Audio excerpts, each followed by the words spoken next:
Hello everyone.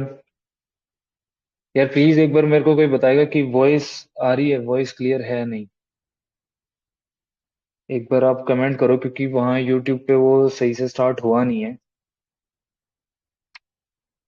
कोई एक बार message करके ये बता दो कि हाँ, वॉइस आ रही है।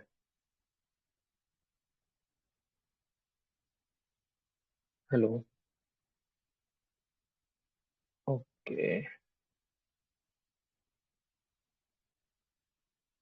वॉइस क्लियर है ना? ओके। मैं सर को ऐड करता हूँ, राम सिंह सर को इस पे एक बार।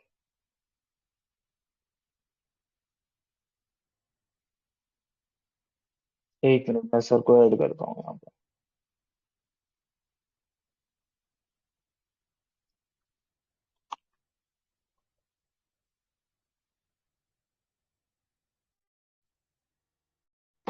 यार वो यूट्यूब पे थोड़ा सा इशू हो गया कुछ, जूम वाला कुछ इशू था वहां पे, तो अभी यहाँ पे दोबारा करते हैं। ओके। वॉइस तो क्लियर है, ठीक है। मैं एक बार सर को कनेक्ट करता हूँ इसमें ना, फिर बात करते हैं।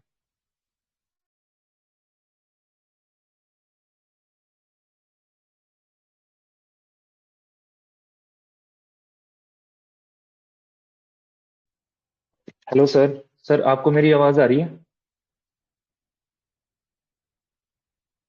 हेलो। सर आप अनम्यूट कर लो एक बार उधर से खुद को। हाँ। हाँ, ओके। जुड़ गए स्टूडेंट्स अभी? हाँ हाँ सर, अभी है, लाइव है, स्टूडेंट्स है। ठीक है, तो मैंने तो अधिकांश बातें अपनी तरफ से कर दी थी पूरी। अब इनकी जो क्यूरीज हो तो मैं उनके जवाब दे दूँ। नेटवर्क इशू है।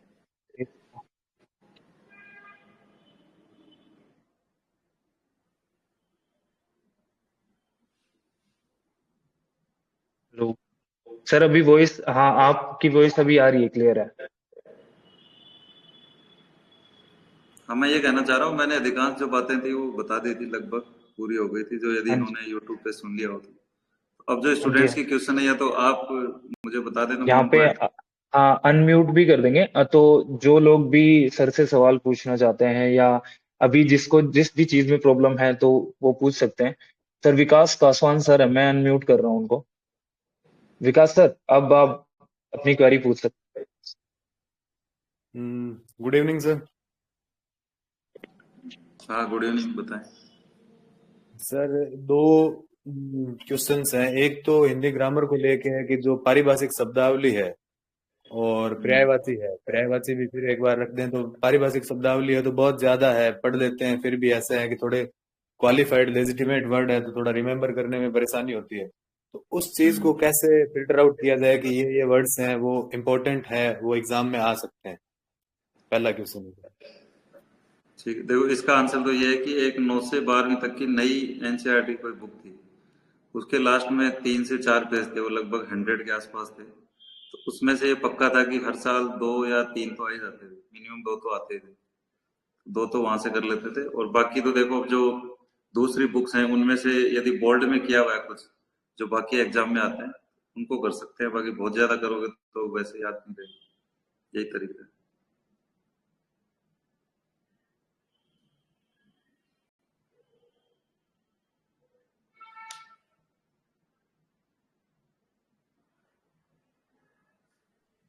हेलो। हाँ, बताएं। सर और सर इसके सर बाद मैं जो मतलब मोस्टली स्टूडेंट्स का जो सबसे बड़ा इशू रहता है ना, वो ये रहता है कि रिवीजन नहीं हो पा रहा है। वो कैसे करें एक बार, है ना, की अभी तो लिख रहे हैं टेस्ट, लेकिन पीछे वाली चीजों को कैसे रिवाइज करें, कितना टाइम दे रिवीजन को। टाइम रिवीजन को ज्यादा टाइम देते हैं तो फिर अभी जो संडे को टेस्ट लिखना है वो छूट जाता है, संडे का टेस्ट कर रहे होते हैं तो रिवीजन छूट जाता है। देखिए, इसके लिए क्या होता है, जो बेस्ट स्ट्रेटेजी होती है ना, अब जिसने नहीं अपनाई उसके लिए तो कोई बात नहीं। अदरवाइज जो इंपॉर्टेंट टॉपिक्स होते हैं ना, उनके लिए शॉर्ट नोट्स के लिए कहा जाता है अक्सर। शॉर्ट नोट्स मतलब जैसे मान लो कोई भी एक सब्जेक्ट ले लो, पॉलिटी ले लो, तो उसमें मुश्किल से 15 टॉपिक हैं। 15 टॉपिक में भी एक टॉपिक के अंदर 4 से 5 सब टॉपिक हैं। जैसे संविधान की प्रस्तावना है, तो प्रस्तावना के 5 से 6 लाइन का एक वो बन सकता है कि कौन से इसका मेजर जो है मूलभूत सिद्धांत क्या है, कौन सा इसका डिसीजन हुआ था, उसमें कोई नई बात क्या थी, करंट में कुछ आया है क्या। तो ऐसे ऐसे वो फिर इतना सा एक बार आपको याद हो गया, और इसके कीवर्ड्स क्या हैं, इसके मूलवाद क्या है, इतना सा याद हो गया, इसके यदि नोट्स हैं तो फिर रिवीजन में टाइम लगता नहीं। अब जिसने मान लो नहीं भी किया हो तो फिर उसने अंडरलाइन की होंगी जो बातें मेन से रिलेटेड थी केवल, या अपने नोट्स एक जगह इकट्ठे किए होंगे, जिस कोचिंग क्लास के नोट्स पढ़े होंगे या कोई गाइड पढ़ी होगी, तो उसमें से अब जो अंडरलाइन किया हो उसको रिवीजन कर लो। ऐसा भी यदि किसी ने नहीं किया तो फिर अब कर लेना चाहिए उसको, अभी भी मौका है, मतलब अंडरलाइन वगैरह करो या शॉर्ट नोट्स बना लो। देखो पूरे सब्जेक्ट का रिवीजन यदि कोई करना चाहे अब प्रीलिम्स के बाद में, और जब आपको मेंस का आंसर राइटिंग भी करनी होती है, टेस्ट भी लिखोगे, तो सारी चीजें संभव नहीं है, फिर आपको सिलेक्टिव होना पड़ेगा कि जो सिलेबस में लिखा है उसके बारे में फुल स्पीड में पढ़ लो। और ज्यादा है तो सुबह का जो टाइम है वो रिवीजन के लिए डिसाइड कर लो, 3 से 4 घंटे, क्योंकि रिवीजन जितना अच्छा होगा ना तभी टेस्ट का मजा है। अदरवाइज आप यदि दिमाग में ये बैठा रखा है कि मैं 20 टेस्ट दे दूं, 25 दे दूं, उससे ज्यादा अच्छी रैंक आती है, तो मैं तो ये नहीं मानता हूँ।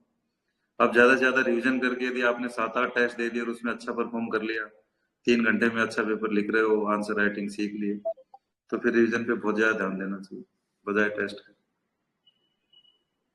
सर अब ये यहाँ पे सबको अलग अलग करना पड़ेगा, जिसने शॉर्ट नोट्स बनाए वो उसमें से करे, जिसने नहीं बनाए तो अंडरलाइन से करे, और जिसने कुछ नहीं किया तो अभी भी कर ले, तो हर स्टूडेंट के ऊपर अलग अलग। हाँ जी, हाँ जी सर, यहाँ पे मनोज कुमार सर हैं। मनोज कुमार सर, एक बार आप अपने आप को अनम्यूट करो। आप क्या पूछना चाह रहे थे सर से? नमस्कार सर। हाँ नमस्कार, बताएं मनोज जी। सर क्या कंसिस्टेंसी नहीं बन पा रही सर, पहले तो क्या है अभी पढ़ते हैं लेकिन अब एकदम बर्डन सा हो जाता है कि सारे सब्जेक्ट कैसे क्लियर हो पाएंगे। सर ना तो टेस्ट लिखने का, फिर टेस्ट पे भी लिखते हैं तो फिर पीछे ही सब्जेक्ट निकल जाती हैं। तो सर क्या है सारे देखो अपने सब्जेक्ट आप एक को, साथ नहीं लेता। देखो इसमें 2-3 चीजें हैं, इन चीजों का कोई इलाज नहीं होता, और खुद की मेंटल जो स्ट्रेंथ है ना उसी को बढ़ाना है। ये सिर्फ सोचने का फर्क है। आप दिमाग में ये बैठा लो कि जो जो आरएस बनेंगे ना, वो कितनी वैकेंसी इस बार 67 आई गए। हर कोई तैयारी तो एसडीएम के लिए करता है, बाद में मान लो टॉप 100 में आ गया, आप किसी की डिप्टी होगा, किसी का और जो भी। तो आप ये लगाओ कि जब 10 से 15 लाख लोग तैयारी करते हैं शुरू में, अब आप 15,000 में आ गए, इनमें से सिलेक्ट तो मुश्किल से कितने होंगे जो टॉप 100 हैं, जो ड्रीम पोस्ट जिसको बोलते हैं, वो टॉप 100 में आएगी, तो यार उसके लिए तो ऐसे बंदे सिलेक्ट होंगे ना जिनको ना आलस से हो रहा है, जो दिन रात अच्छे से स्ट्रेटेजी बना के पूरी मेहनत से एक्टिव होकर और बाकी लोगों को मात देते हुए आगे बढ़ेंगे, वही होंगे। जब ये बात आप सोचने लगोगे तो आपका आलस से भी दूर हो जाएगा मेरे हिसाब से। दिमाग में बैठा लो कि मेरे को टॉप 100 में आना है, तो ये सारी चीजें मेरे लिए कौन है। अभी तो बचे ही 40-45 दिन है।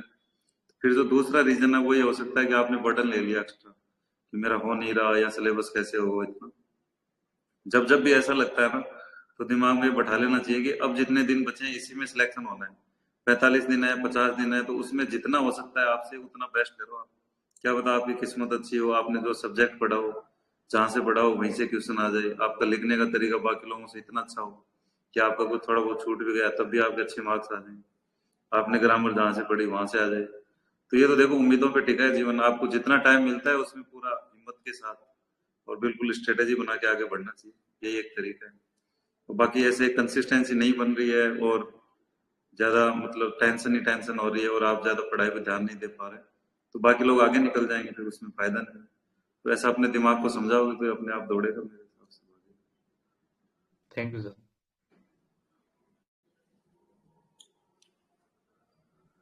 और कोई जो पूछना चाह रहा हूँ, क्योंकि अभी यही 50 डेज हैं जो आपको इफेक्टिवली यूज करने हैं अपनी प्रिपरेशन में, और जैसा सर ने बताया भी, वो उस वीडियो में हम लोग कवर देखो कर मैं इन चुके लोगों थे। को, देखिए मैं अभी जैसे एसडीएम की संकट लगा हूँ, तो कई बार आप लोगों को ये लगता है कि स्टूडेंट लाइफ में है ना बहुत ज्यादा दिक्कतें रहती हैं, कि मेरे पे बोझ है, घर की टेंशन भी होगी, सिलेबस भी नहीं हो रहा, मुझे टेस्ट भी लिखना है, कोचिंग में भी जाना है, वगैरह वगैरह। ये बनने के बाद इससे ज्यादा संकट है। अब मैं जैसे इलेक्शन में भी हूँ, फिर मेरे को एडमिनिस्ट्रेशन में काम भी करने हैं, कुछ काम घर से भी आ जाएंगे, फिर जो दोस्त तैयारी कर रहे हैं वो भी कह रहे हैं कि हमारे फोन नहीं उठा रहा, हमारी कॉपी चेक कर, और इन सबको संतुष्ट भी करना है, काम भी करना है। अब देख लो ये बाद में भी जीवन में ये सब तो चलता रहेगा हमेशा। इसलिए अपने आप को अभी से सोचो कि ये सारी चीजें मैनेज करके बाकी लोगों से आगे निकलूंगा तभी मेरा नंबर आएगा। इस तरह से अपने आप की स्पिरिट है वो हाई रखो, और अब तो 40 से 45 दिन में तो बिल्कुल इसी मोड में रहना चाहिए आपको।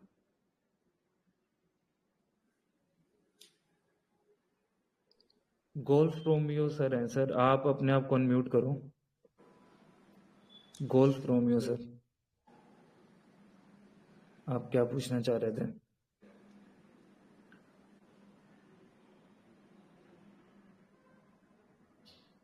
सर अनम्यूट करो एक बार प्लीज, या बाकी कोई और जो पूछना चाह रहे हो एक बार हैंड रेज कर दें ताकि मैं आपको अनम्यूट कर दूंगा इधर से।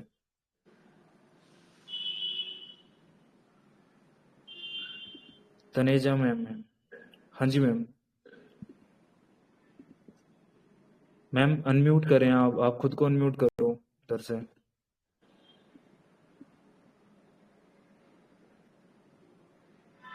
Hello hello ma'am. सर, नमस्ते। हाँ नमस्ते, बताएं।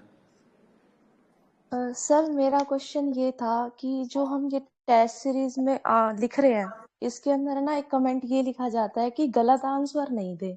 अब मुझे ये पूछना है कि जैसे सारे क्वेश्चन तो हमारे नोट्स में से नहीं है, तो मतलब एग्जाम टाइम में या फिर टेस्ट देते हुए भी जिन क्वेश्चंस के आंसर हमें नहीं आते उनको छोड़ दें या फिर उससे मिलता जुलता कुछ लिखें, ये चीज समझ में नहीं आ रही। इसके दो तरीके हैं। जैसे क्वेश्चन क्या है, कई टाइप के होते हैं। एक तो जो होते हैं सब्जेक्टिव क्वेश्चन, उनको तो बिल्कुल नहीं छोड़ना चाहिए। उनको तो गोल गोल घुमा के या उसके आसपास जरूर लिख देना चाहिए, मतलब कॉपी भर देनी चाहिए, उससे आपको फायदा ही होगा। एक होते हैं बिल्कुल फैक्चुअल आंसर की, जिसका सटीक आंसर होता है, उसका गलत लिखोगे तो फिर ये एग्जामिनर के ऊपर है कि यदि वो पॉजिटिव आया तो आपको नुकसान नहीं होगा, नेगेटिव आया तो थोड़ा बहुत नुकसान हो सकता है। इसका कैसे, जैसे मैं आपको एग्जांपल देता हूँ। मैं अभी क्वेश्चन पेपर देख रहा था कि लियोनार्डो दा विंची ने अपनी द लास्ट सफर कहाँ लिखी थी। अब ये वो एग्जामिनर तो इसमें यही चाह रहा है कि आप इटली का वो मिलान शहर में भी कोई चर्च था उसका नाम लिखो, लेकिन नहीं पता है और आपने लिख दिया कि इटली में लिखा था या यूरोप में लिखा था, इस तरह से गोल गोल घुमा के लिखा। इसमें जब एग्जामिनर है, यदि वो पॉजिटिव थिंकिंग के साथ है तो वो ये सोचेगा कि ठीक है यार, बच्चे को जितना पता था उसने लिख दिया, कुछ देना चाहे तो आधा नंबर दे दे, नहीं तो नुकसान नहीं करेगा। अब कोई नेगेटिव है तो फिर वो ये भी सोच सकता है कि देखो और स्मार्ट बन रहा है, इसको सिटी का नाम पता नहीं, यूरोप लिख के स्मार्ट बन रहा है, तो उसके दिमाग में नेगेटिव धारणा भी ले सकता है। लेकिन अक्सर ये रहता है कि जितने भी एग्जामिनर रहते हैं वो इतने परफेक्ट और प्रबुद्ध होते हैं कि इतनी छोटी छोटी चीजों के लिए वो स्टूडेंट्स का नुकसान नहीं करते। जब बहुत ज्यादा ही गलत करते हैं तब उनको फिर ये बुरा लगता है कि इसकी इंटीग्रिटी खराब है इस स्टूडेंट की, वहां नुकसान होता है। अदरवाइज आप रैंडमली तुक्का मारते हो तो तुक्के से नुकसान नहीं होता। बहुत ज्यादा गलत लिखते हो तब, जैसे वो पूछेंगे इंडिया की अर्थव्यवस्था और आप 1960 का ही लिख रहे हो, आपको कुछ अता पता ही नहीं है, बिल्कुल उल्टा सीधा लिख तब। अदरवाइज तो ऐसे गलत आंसर कोई तुक्के से हो जाए तो मैं नहीं मानता कि उससे नुकसान। और जो सब्जेक्टिव आंसर है, जैसे मान लो कि एक क्वेश्चन आया था अभी कि भाषाई आधार पर राज्यों का गठन, उसकी जो कमेटी बनी थी हमारे टाइम पे आया था, उसने कौन सी सिफारिशें दी थी। अब वो सिफारिशें सारी तो याद नहीं थी, बस एक था कि भाषा के आधार पर राज्यों का गठन का दिया होगा, ये तो सबको ही पता है। उसके बाद सारा गोल गोल घुमा के लिखा हमने कि कुछ और जो भी उसने पॉइंट दिए होंगे, शांति व्यवस्था बनी रही, फलाना दिखना। मेरी कॉपी में से देखेंगे आप, जब कभी शेयर करूंगा तो आप देखें, तो उसका नुकसान नहीं हो, उसमें नंबर दिए, उसने 2-2.5 नंबर दे दिए। तो ये डिपेंड करता है क्वेश्चन पे। जहाँ फैक्चुअल हो और आपके पास टाइम नहीं हो तो छोड़ दो, और जहाँ अटेम्प्ट करने के लायक थोड़ा सा लॉजिकल लगे तो अटेम्प्ट कर देना चाहिए, ज्यादा नुकसान नहीं।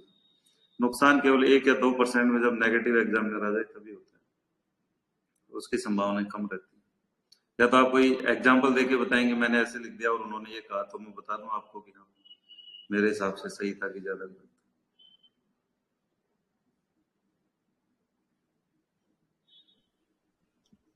नेक्स्ट सर विकास सर, एक और। हाँ विकास सर आप पूछ सकते हो, मैंने कर दिया अनम्यूट आपको।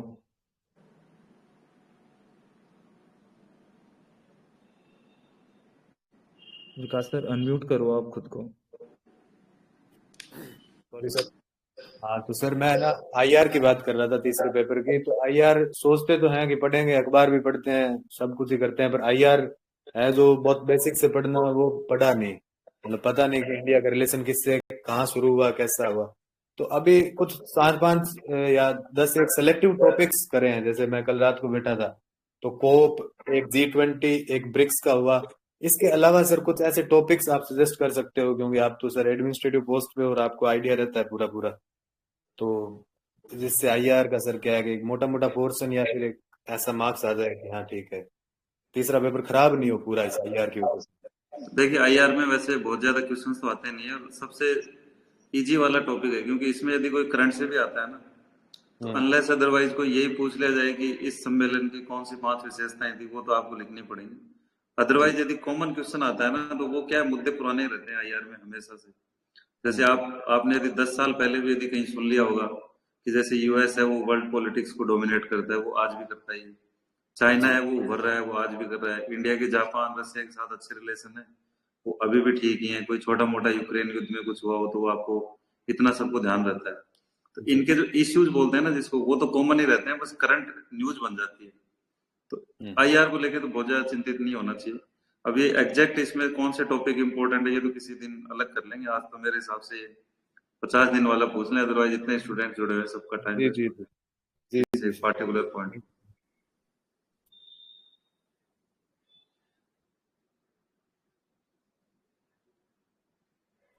कॉल फ्रॉम यू सर, आप पूछ सकते हो, मैंने कर दिया अनम्यूट आपको।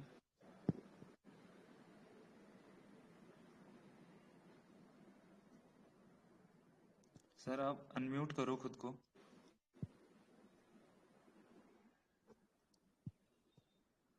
ओके कोई नहीं सर, अभी शायद है नहीं।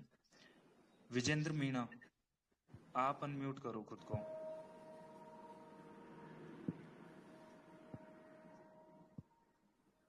विजेंद्र मीणा सर आप बोलिए।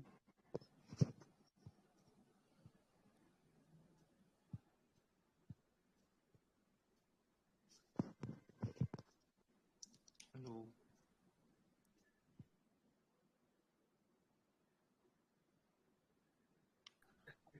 विजेंद्र मीणा सर आप बोल सकते हो।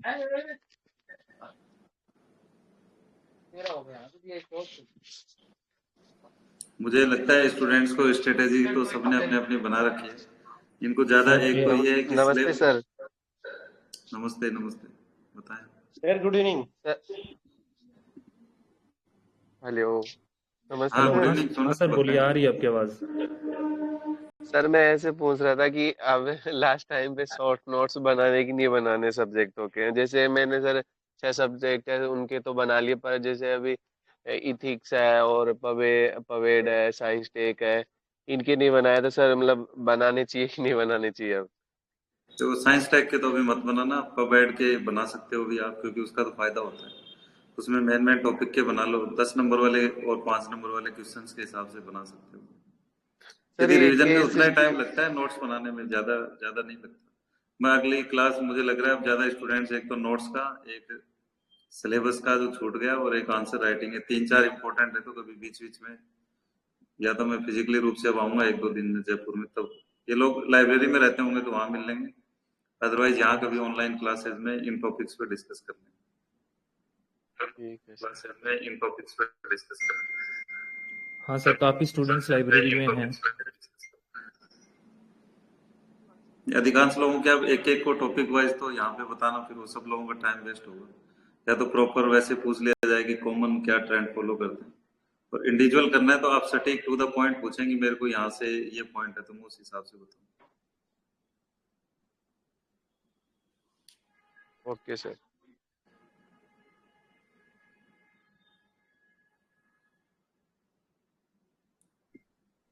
गोल्फ समय सर अब सर गुड कर इवनिंग। दिया आपने अनम्यूट, आप पूछ सकते हो, आप मैसेज कर रहे थे। गोल्फ समय सर अब कर दिया। हाँ गुड इवनिंग, बताएं, मैं सुन रहा हूँ। सर एक साइकिल और टेस्ट सीरीज फील हो रहा है कि जैसे ये वीक दे दिया, इस वीक में दे दिया, तो लास्ट रिवाइज कैसे किया जाए? कि ऐसा नहीं है कि साइकिल में फंस गए हम लोग। वो तो आपको खुद को पता, आप कितने टेस्ट दे रहे हैं, आप रिवीजन का कितना टाइम है, और हाँ, टेस्ट उसको किस हिसाब कैसे से। मैनेज किया जाए? मतलब रिवाइज वाला जैसे पिछला चला गया, जो जो टेस्ट लिख दिए उनको कैसे वापस उसमें लाया जाए? देखिए, जब आपको ये डाउट हो जाए ना कि मैं टेस्ट सीरीज का रिवीजन करूं या क्लास नोट्स का करूं, तो सिलेबस उठा के, और जहां से आपने एक जो मैं बता रहा हूँ फाइनल सोर्स किया हो ना, वहां से रिवीजन करो। आप टेस्ट का रिवीजन नहीं भी करोगे तो कुछ नुकसान नहीं होगा आपको। सिलेबस के जो आपके मेन नोट्स थे ना, उसी को अपडेट करते रहो, उसका बार बार रिवीजन कर लो। और टेस्ट आपको स्किप भी करने पड़ जाएंगे अब लास्ट के 45 दिन में, तो मैं यही कहूंगा कि आपको रिवीजन जरूर कर लेना चाहिए। बिना रिवीजन के टेस्ट भी दोगे तो नंबर नहीं आएंगे आपके, लिख ही नहीं पाओगे, टाइम पे पूरा नहीं होगा। टाइम पे पूरा कर दिया तो कंटेंट अच्छा नहीं लिखोगे। रिवीजन तो होना चाहिए, मस्ट है। और हो सके तो चाहे 1 घंटा एक्स्ट्रा भी दे लोगे दिन में तो कोई दिक्कत नहीं। एक टेस्ट स्किप कर दो, यदि वीक में कोई 3 टेस्ट दे रहा है, 4 दे रहा है, तो उसको 2 कर लो, वीक में 1 कर लो।